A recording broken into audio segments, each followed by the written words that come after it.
Good morning students. आज हम कक्षा 10 के संस्कृत के लेसन जननी तुल्य वत्सला इस लेसन को देखेंगे, पढ़ेंगे।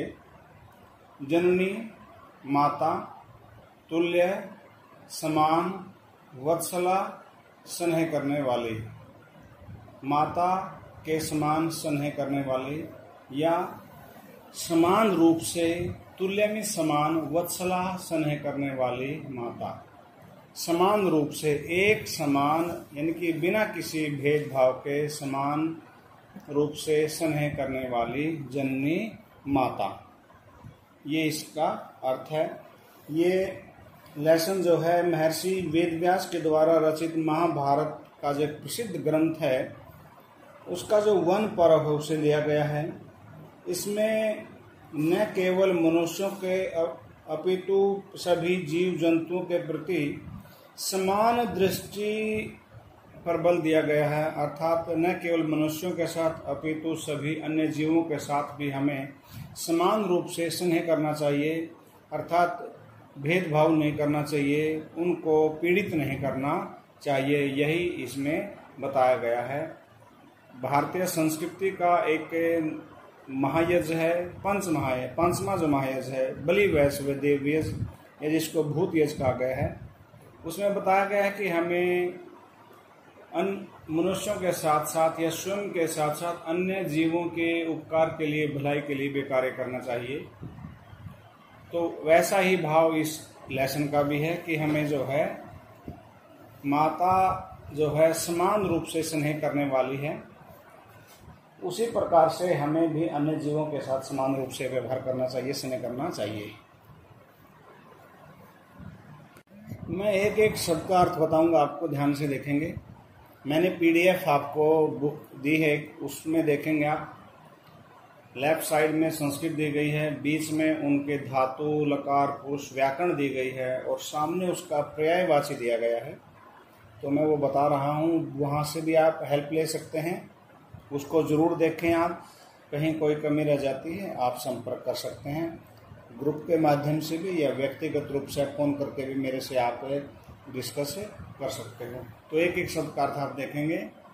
कश्चित् कृषकः बलिवर्दाभ्याम क्षेत्र रक्षणम कुर्वन्नासीत्। कश्चित् कोई, कृषक है किसान, बलिवर्दाभ्याम, बलिवर्द शब्द होता है बैल, और बलिवर्दाभ्याम तृतीया द्विवचन है, दो बैलों से, क्षेत्र रक्षणम खेत की जुताई, कुर्वन आसीत करता था। कोई किसान दो बैलों से खेत की जुताई करता था। खेत जोतना, हल चलाना जिसको कहते हैं, खेत की जुताई करता था, हल चलाता था।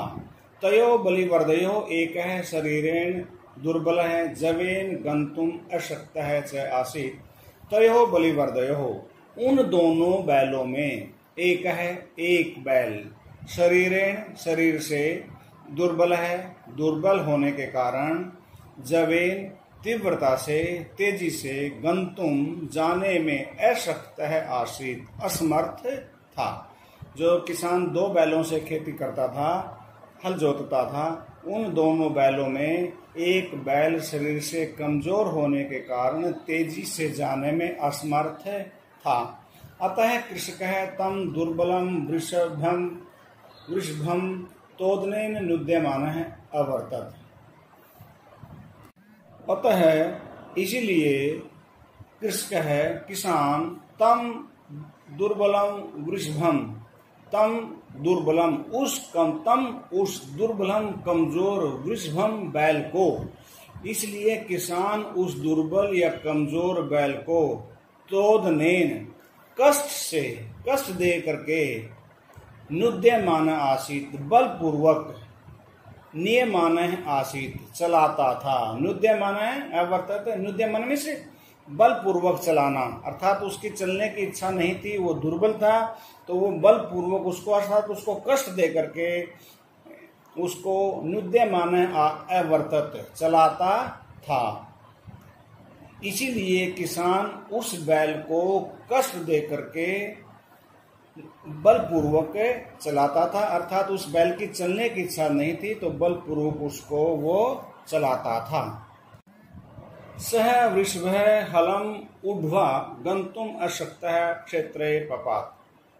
सह वृषभः, वह बैल, वह कौन सा, जो कमजोर था, वह कमजोर बैल हलम ऊढ्वा, हल को उठा करके, गंतुम चलने में, अशक्तः असमर्थ था, क्षेत्रे अपतत इसी कारण से क्षेत्रे खेत में, पपात गिर गया, कि वह बैल हल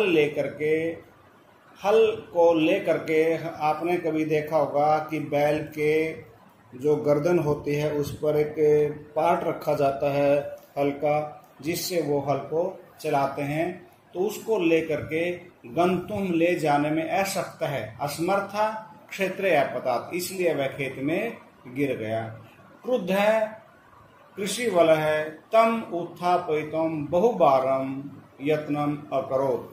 क्रुद्ध है क्रोधित, कृषि वल है किसान ने, तम उसको, उत्थापयितुम उठाने के लिए, उसको किसको, जो बैल गिर गया था उस बैल को, उत्थापयितुम उठाने के लिए, बहुबारम अनेक बार, यत्नम अकरोत् यत्न किया, प्रयत्न किया, कोशिश की, तथापि वृषः न उत्थितः, तथापि फिर भी वृषः बैल न नहीं, उत्थितः उठा, फिर भी बैल नहीं उठा। यहाँ गुण संधि है, न जमा में उत्थित है, न में जो अ है और उत्थिता का उ, अ के बाद उ आ गया है, तो दोनों को मिलकर के यहाँ ओ हो गया है, कि उस किसान ने क्रोधित होकर के उस बैल को उठाने का बहुत बार प्रयत्न किया, कोशिश की, फिर भी वह बैल नहीं उठा। भूमौ पतितं सपुत्रं दृष्ट्वा सर्वधेनूनां मातुः सुरभे नेत्राभ्याम अश्रुणि आविरासन। भूमौ धरती पर, पतितम गिरे हुए, सपुत्रम अपने पुत्र को, दृष्ट्वा देख करके, सर्वधेनुनाम सभी गायों की, मातुः माता, सुरभे सुरभि के, ये नाम है उनका, नेत्राभ्याम आंखों से, अश्रुणि आंसू, आविरासन आ गए, कि भूमि पर गिरे हुए अपने पुत्र को देख करके सभी गायों की, बैलों की माता सुरभि की आंखों में आंसू आ गए। सुरभेर इमाम अवस्थाम दृष्ट्वा सुराधिपः ताम पृच्छत। अलग अलग करेंगे। सुरभे विसर्ग है, विसर्गों को रह हो गया है। इमाम अवस्थाम दृष्ट्वा, सुरभे इमाम अवस्थाम दृष्ट्वा, सुरभे सुरभि के, इमाम अवस्थाम इस अवस्था को, इस स्थिति को, दृष्ट्वा देख करके, सुराधिप है देवों के भी देव अर्थात इंद्र ने, ताम उनसे, अपृच्छत पूछा, उनसे किनसे, उस सुरभि से, स्त्रीलिंग है सुरभि शब्द इसलिए द्वितीय विभक्ति एक वचन है, और पूछने के योग में जिससे पूछा जाता है द्वितीय विभक्ति का प्रयोग किया जाता है, कि उनसे पूछा अशुभे। तो जब इंद्र ने उनसे पूछा क्या अशुभे किमम एवं रोदिसी, अशुभे ये संबोधन है उनके लिए कि हरे मंगल करने वाली, हे मंगले, हे शुभे, किम एवं रोदिसी क्यों, किम किमर्थम एवं इस प्रकार, रोदिसी रो रही हो, उच्चतम कहो, कि इस प्रकार से जब उनकी आंखों में आंसू आ गए उन बैल को देख करके, तो इंद्र ने उनकी इस अवस्था को देख करके उनसे पूछा कई शुभे किम एवं रोदिसी, किम मीन्स किमर्थम किस लिए, एवं इस प्रकार, रोदिसी तुम रो रही हो, उच्चतम कहिए अर्थात किस कारण से तुम इस प्रकार से रो रही हो, कहिए बताइए आपके रोने का क्या कारण है।